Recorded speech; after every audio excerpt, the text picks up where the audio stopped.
It's that time of year where people go the extra mile to do good in their community. And this resident of Woodbridge Township, Haley Resta, did just that. I've always wanted to do a color run and just in general to participate in. And I was like, what could I do to raise awareness that could bring people to want to come? Haley decided to host a color run, which is a 5K where runners are painted head to toe in colored powder, all to raise awareness for Ehlers-Danlos syndrome, a rare disease that one of her sister scouts was diagnosed with. It is a connective tissue disorder, so it makes the skin and the bones really, really fragile. And the reason why it's a personal thing for me is because I actually know someone who has it. A younger Girl Scout in my troop.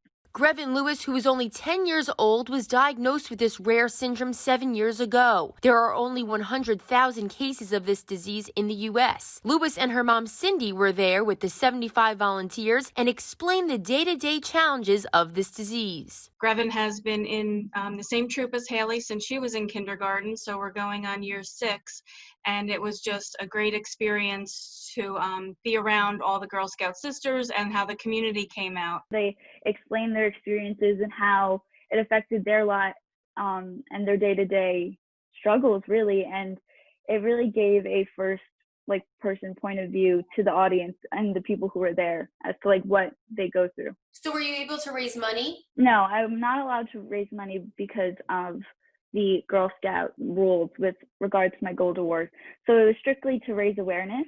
They're typically young when the symptoms start, predominantly women, and they look okay. So you run tests, you examine them if everything looks okay, but they don't feel okay, and they have a lot of problems. And like many conditions, there could be a spectrum of mild cases to very severe cases. Is there any cure for it? No, there isn't, unfortunately. You have to go through a lot of lab diagnoses in order to even be diagnosed. There's therapy and stuff that can aid in making life easier, but there's no cure for it because there's not a lot of research that goes behind it. The event was held on November 14th at Warren Count Park in Middlesex County, and everyone adhered to social distancing and wore masks. And her hope is to continue this color run each year. I wanted to actually hold the event in May because May is actually EDS Awareness Month, but due to COVID and the strict social restrictions and lockdown, that obviously wasn't able to happen. Grevin lives with hypermobile EDS, which impacts roughly 1 in 5,000 people. A lot of these individuals know this at a young age, that their joints do bend in ways that their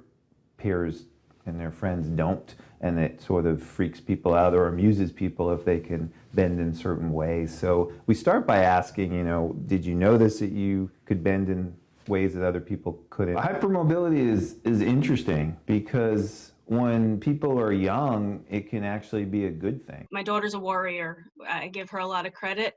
And the fact that she has people on her team supporting her and looking for ways to make other people aware of what's going on is really phenomenal. For more information on this disease, you can visit our website, njnn.tv. Reporting for New Jersey News Network, I'm Kimberly Kravitz.